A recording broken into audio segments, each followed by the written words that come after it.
Paz do Senhor Jesus, meus irmãos, que a graça, a misericórdia e a bondade do Senhor alcance a sua casa, a sua vida, nessa noite, em nome de Jesus. Quero orar junto com vocês. Feche seus olhos, oremos ao Senhor. Eterno e bom Deus, queremos te render graças por esse tempo de louvor e adoração.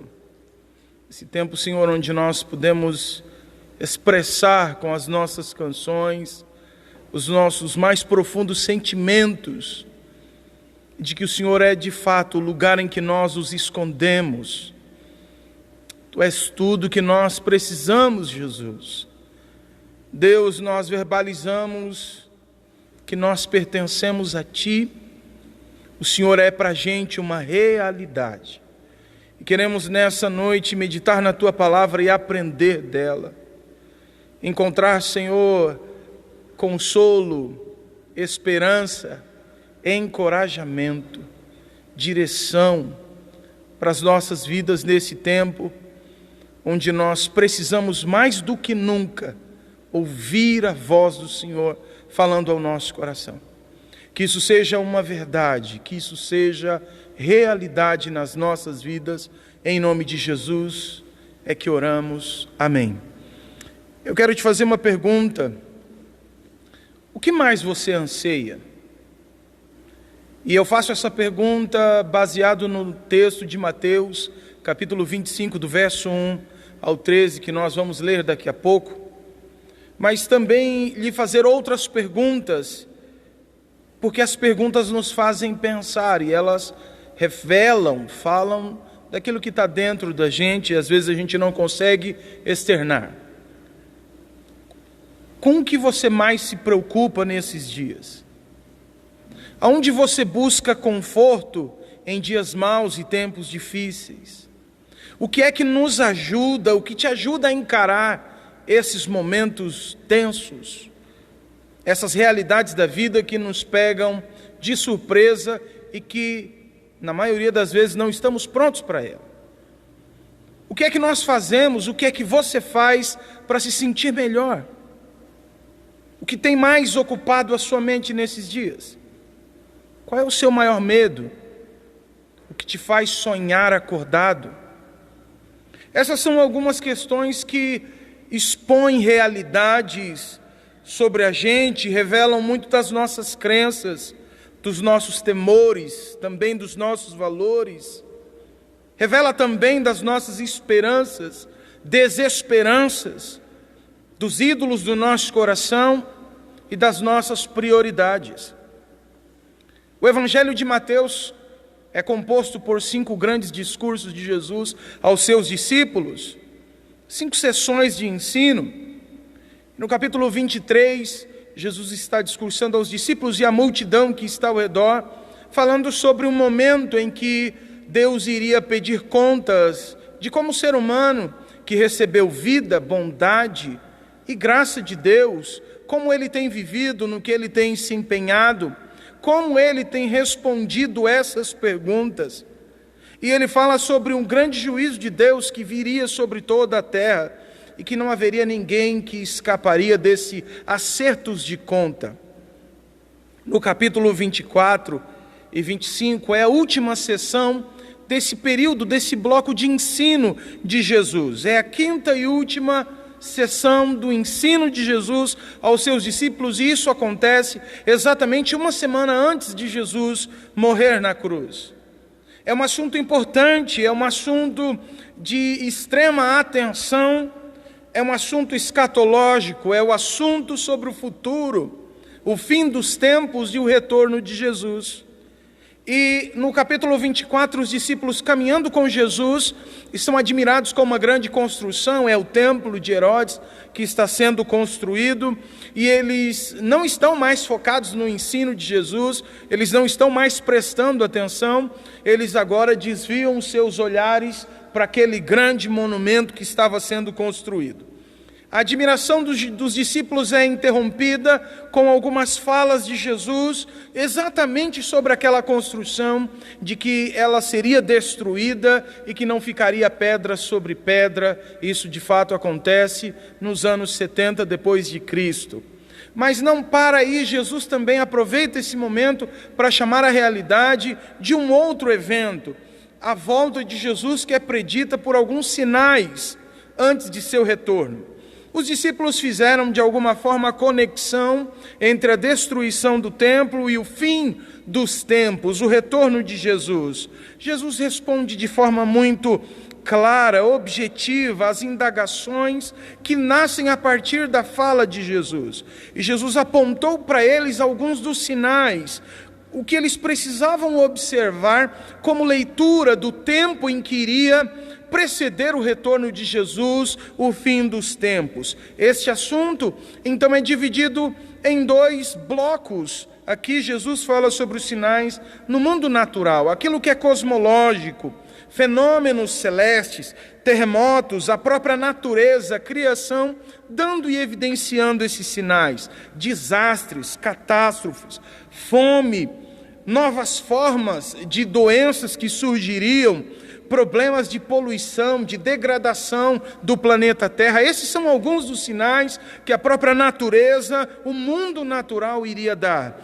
Mas também haveria uma outra classificação de sinais, sinais sociológicos, no mundo social, no mundo dos relacionamentos humanos. Guerras devastadoras, sempre houveram guerras, mas Jesus diz: calma, não se apavore, não fique desesperado. Guerra e fome sempre existiu, porém virá agora, no tempo do fim, guerras extremamente devastadoras, como se nunca ouviu falar, rumores de guerra que vão trazer um pânico e um pavor tremendo. Armas capazes de aniquilação em massa, armas que são capazes de aniquilar a terra, é o que Jesus está dizendo. Uma grande escassez de amor, de afeto, de generosidade, de solidariedade. Antes, traição. Vai ter muita gente nesse tempo desprovido de manifestação de amor pelo ser humano. Medo e sofrimento entre os povos. Jesus afirma também uma perseguição aos cristãos por causa do seu nome a nível global, mundial. Evidente que isso já acontece em pontos específicos, mas Jesus estava avisando aos seus discípulos. Isso vai ganhar uma proporção muito maior. Mas ele afirma também que o evangelho do reino seria anunciado em toda a terra. Ouça, meus irmãos, por mais que a gente queira negar essas verdades, por mais que a gente fique apavorado com isso, isso está escrito, e porque está escrito, há de acontecer. Ouça bem, a forma como as pessoas ouviam essas promessas, essas profecias escatológicas acerca do fim, nunca foi para gerar temor, pavor, antes servia de encorajamento, de ânimo, era para ajustar o foco, para animá-los a continuar firmes e constantes no Senhor.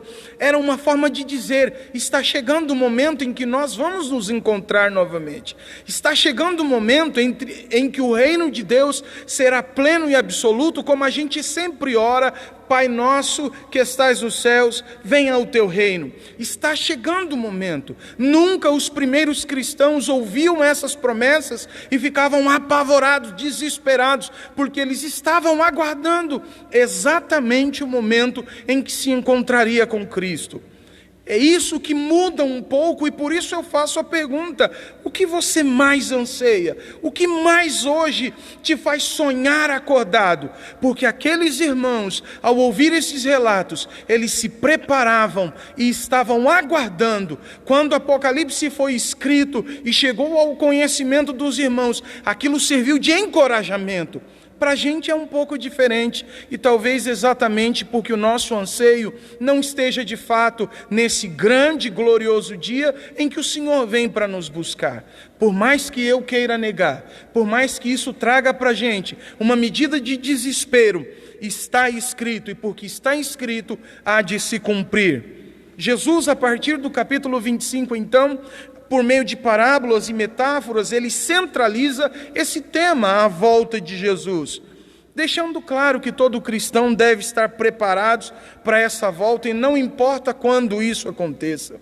Mostra também que muitos serão pegos de surpresa, e que exige uma conduta apropriada, e não importa quão longo esse tempo de espera pareça ser, existe uma expectativa, existe uma conduta e um padrão.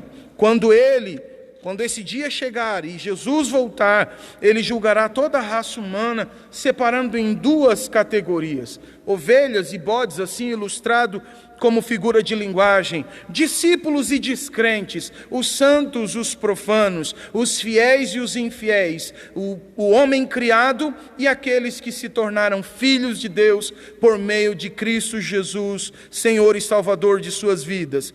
Uns serão recompensados com a vida eterna ao lado de Deus, desfrutando do momento mais prazeroso de sua existência, estar com o Criador, fonte de vida, de propósito, de valor da existência humana. Outros, porém, estarão separados eternamente com Deus, onde haverá muito choro, muita dor, muito ranger de dente, muita lágrima. E o que Jesus estava dizendo aos seus discípulos era: não se enganem, não se deixem enganar, não se deixem ficar deslumbrados com outras coisas. Preste atenção a esses sinais. Cuidado, é importante estarem preparados. E aí Jesus, no capítulo 25, ele ilustra o reino de Deus com algo que era comum, algo que era fácil para eles entenderem. Por isso o verso 1 do capítulo 25 diz assim: o reino dos céus é, pois, semelhante a um casamento. E aí ele começa a descrever um casamento.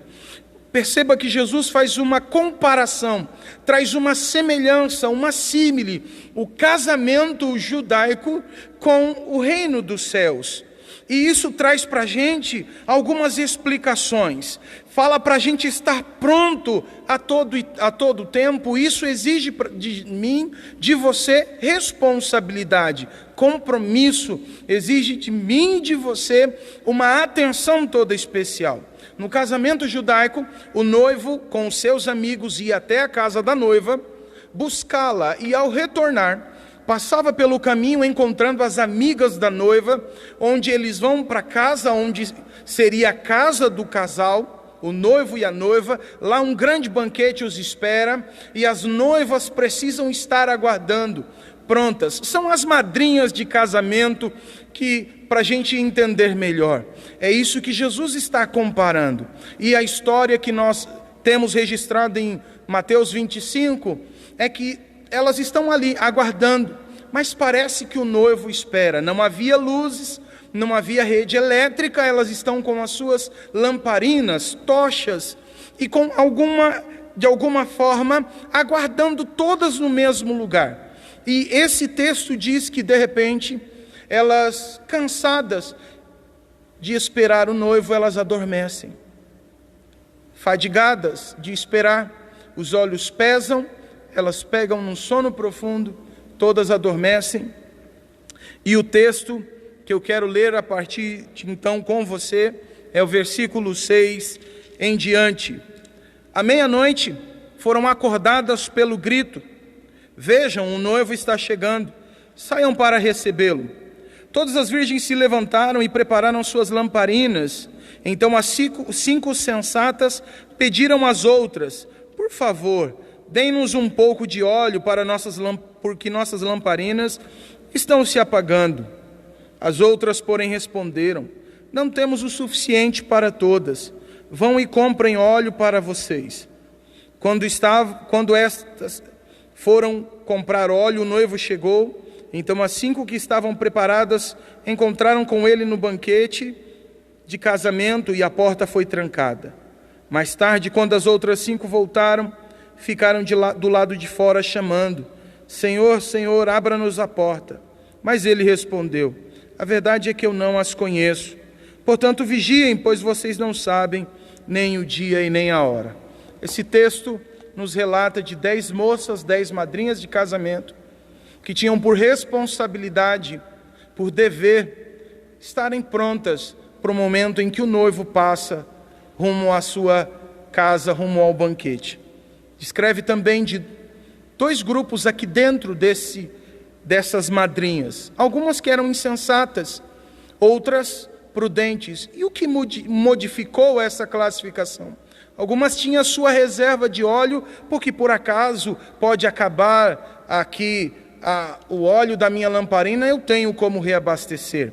É isso que qualifica, mas eu não quero falar sobre isso. Eu quero falar sobre lições a respeito de oportunidades que percebemos do versículo 6 ao versículo 13. Esse andar despreparado é coisa de uma madrinha desajuizada. É algo que elas precisavam ter como responsabilidade e como compromisso.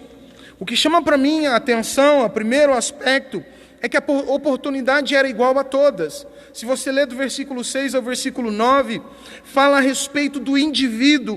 Aparentemente todas eram iguais, todas estavam no mesmo lugar, todas tiveram a mesma oportunidade, o mesmo privilégio e também a mesma responsabilidade.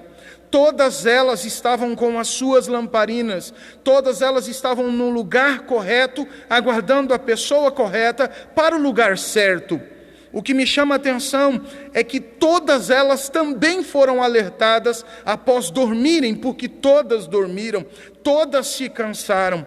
Meus irmãos, o que isso diz para mim e para você? Que a crise da noite revela a diferença de 2 tipos de gente. Assim como estamos vivendo um tempo muito difícil, em que uma pandemia toma o mundo, está se evidenciando na crise que se estabelece alguns tipos de gente, algumas classes de pessoas. Escuta, esta mesma figura se repete novamente. A mesma nação que nasceu o carnaval e nas suas manifestações, e muitas delas satirizam, ridicularizam o Cristo, zombam do cristianismo, é a mesma nação que desesperada pode conclamar um jejum, pode orar e pode suplicar a Deus que lhe preste socorro. A oportunidade está para todos. Se é possível ridicularizar, se é possível escandalizar, se é possível ofender o Cristo de alguma forma, também é possível se voltar para Ele no momento que precisa. Se é possível, então é uma oportunidade que todos podem ter. Mas deixe-me alertar sobre algo: Deus não é um amuleto de sorte e religiosidade não é garantia de ser bem-sucedido na vida. Existe sim uma questão pessoal e uma oportunidade que todos receberam quando Cristo veio ao mundo. Existe sim uma oportunidade e a Bíblia diz que todo que invocar o nome do Senhor será salvo.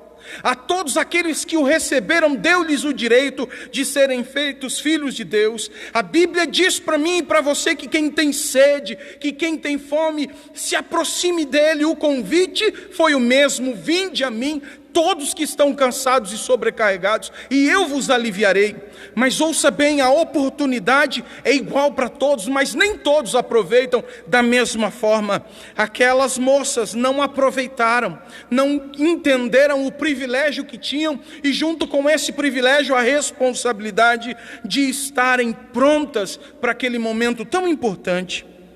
O fato de não estarem preparados é uma questão pessoal. Essa pandemia traz para mim e para você a realidade de que assim como ela pega grandes, pequenos, ela pode matar ricos e pobres. Ela diz para mim e para você que todo homem debaixo do sol está fadado a algum momento chegar à morte diante de si, e ele tem a oportunidade, nesse tempo de crise, nesse tempo em que nós precisamos refletir, focar, ajustar a nossa vida, repensar os nossos conceitos, os nossos valores, aquilo que nós de fato ansiamos e queremos, porque não adianta, num momento como esse, querer apenas suplicar a um Deus que eu vou virar as costas quando tudo voltar ao normal. É uma oportunidade para todos, mas nem todos aproveitam da mesma forma. Segundo aspecto que me chama a atenção é que cada oportunidade traz consigo um custo, traz consigo uma decisão, traz consigo um preço a ser pago. Aquelas moças ilustradas nessa parábola resolveram ir de qualquer jeito, com aquilo que tinham apenas das mãos, não levavam reserva. E no dado momento em que é necessário, elas pedem emprestado. Por favor, divida comigo o que você tem. Não dá para emprestar. É a resposta daquelas moças prudentes, sensatas, comprometidas com esse grande evento. Sua vida, sua responsabilidade, seu custo. Meus irmãos, ouça bem. Quero compartilhar com vocês isso porque me chama a atenção. Que esse é o momento onde nós nos voltamos para Deus. E embora as igrejas, por sua maioria, se não todas estão fechadas, o que a gente pode, através de uma tecnologia, compartilhar, adorar junto, meditar, orarmos e intercedermos uns pelos outros. É possível isso, é bom. Mas escute bem, nada substitui um compromisso pessoal, único, que eu preciso desenvolver com Deus. O conselho que aquelas moças recebem é: vá, quem sabe dá tempo de correr a uma mercearia, a uma quitanda, a um supermercado para comprar aquilo que lhe falta. Compre vocês mesmos. Esse é um bom conselho. Agora tudo depende. Você está disposto? Você quer fazer essa escolha? Você quer correr atrás daquilo que era para ter feito e não fez? Fala da importância dessa preparação prévia. Certa vez Jesus disse no mesmo livro de Mateus, no mesmo Evangelho de Mateus: quem quiser ganhar a sua vida aqui, vai perder a sua vida na eternidade, porque não dá para servir Deus e servir a si mesmo, servir ao mundo, servir aos seus anseios. Ou você ama Deus e aborrece o mundo, aquilo que Deus abomina, ou você ama aquilo que Deus de fato abomina, e não dá para viver num lugar chamado Reino dos Céus. Não dá para viver, é inconcebível isso. É melhor perder aqui para ganhar lá. Sabe, eu quero ver naquele dia, eu quero ver nesse grande, glorioso dia, em que a igreja primitiva aguarda, e nós aguardamos, que desculpa daremos a Deus? O que a gente vai responder a Ele, quando Ele pedir conta da nossa vida? Porque se estamos de pé, é só por sua graça e sua bondade. Ele dá o fôlego da vida, nele existimos. É por causa dele que vivemos. Não dá, e hoje essa pandemia prova para mim e para você, meu amigo, que você não tem controle da vida, que o nosso dinheiro não vale nada, que nós não temos controle do tempo, que nós não sabemos lidar com as grandes questões da vida. O que nos resta é pensar hoje e decidir o que nos importa mais, o que mais nos anseia, o que vale a pena todo o nosso empenho e sacrifício. Essas perguntas fazem a gente pensar no nosso preparo, não físico, não acadêmico, não profissional apenas, mas no nosso preparo espiritual. É preciso assumir o custo de que a vida não termina no sepulcro, há uma eternidade. E onde você quer passar essa eternidade? A graça é de graça, mas ela não é barata, disse certa vez um teólogo. E quando nós pensamos na volta de Jesus, que é o que Jesus está ajustando o foco dos seus discípulos, ele diz: preste atenção, tomem cuidado, estejam atentos, não se percam no meio do caminho. Eu fico pensando, meus irmãos, que nada é custoso demais quando há uma expectativa santa da volta de Jesus. Podem rir, podem falar o que quiser, podem negar as Escrituras. Deus disse por meio da sua palavra, e isso há de se cumprir. E Ele disse também que um dia voltará para buscar aqueles que se renderam a Ele como Senhor e Salvador das suas vidas. Eu pergunto, qual o valor dado à Bíblia Sagrada? Qual o valor dado no reconhecimento de que só existe um Deus, a adoração? Qual o valor damos à oração, à proclamação do Evangelho? Hoje nós sentimos falta do culto público. Hoje nós sentimos falta dos cultos onde a palavra era pregada, onde Deus era entronizado no meio do seu povo. Foi preciso parar tudo para nos fazer lembrar o que de fato importa. Onde estão agora as coisas secundárias? A volta de Jesus implica em preço pago. É uma questão de custo. Terceira observação é que as oportunidades frequentemente são únicas. Versículo 10 ao 12 fala a respeito do tempo. E Jesus sempre pôde vir a qualquer momento. Sempre foi assim. A realidade da morte sempre esteve próximo da minha, da sua vida e da nossa casa. Nós nunca nos atentamos a isso. Então é preciso vir uma grande pandemia para que nós tenhamos medo, para que a gente pare tudo e reconsidere a forma como vivemos, porque não sabemos quando terá o dia do acerto de contas. Sempre foi assim. E sempre houve um alerta da parte de Deus. Deus sempre fala conosco através de situações, através de pessoas. Sempre houve, sempre há, por causa do grande amor de Deus, uma chamada de atenção de Deus para mim e para a sua vida, meu amigo.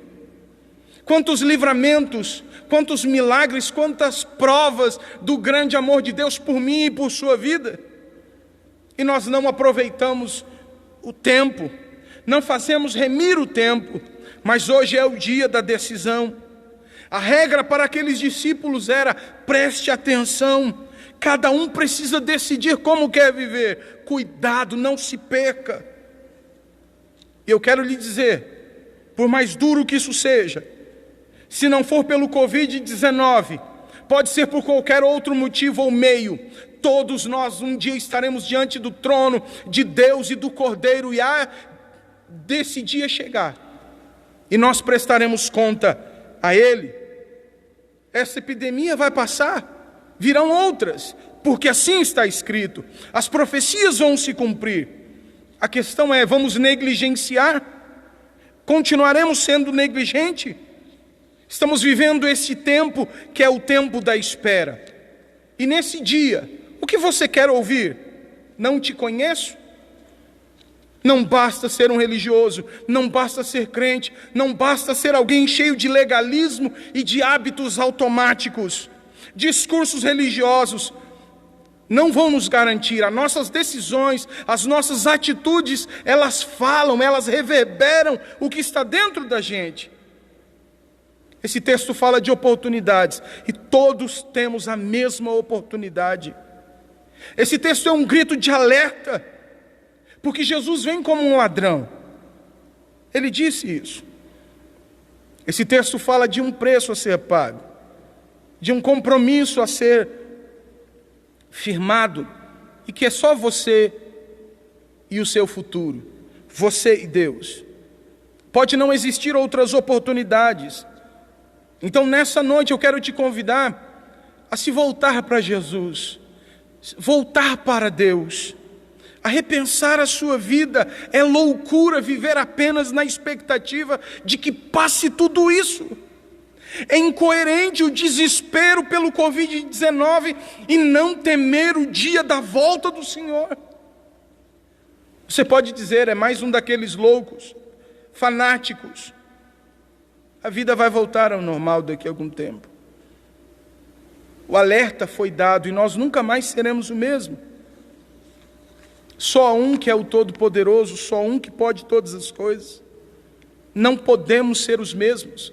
As mesmas ambições, o mesmo orgulho, a mesma presunção, a mesma arrogância, o mesmo amor ávido ao dinheiro, tratando os outros com desprezo, indiferença, injustiça, vivendo a vida como se não houvesse nada mais do que o hoje.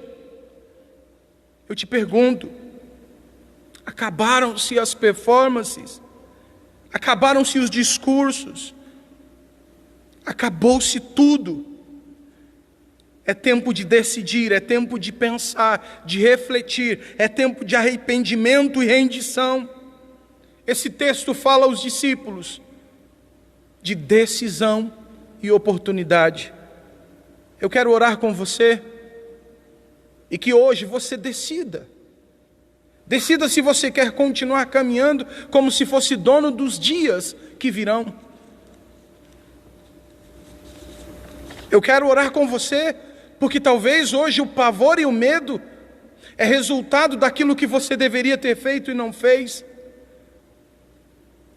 O desespero pode ser o resultado do pavor da morte que tão perto nos ronda, porque já era para ter abandonado algumas coisas que não abandonou.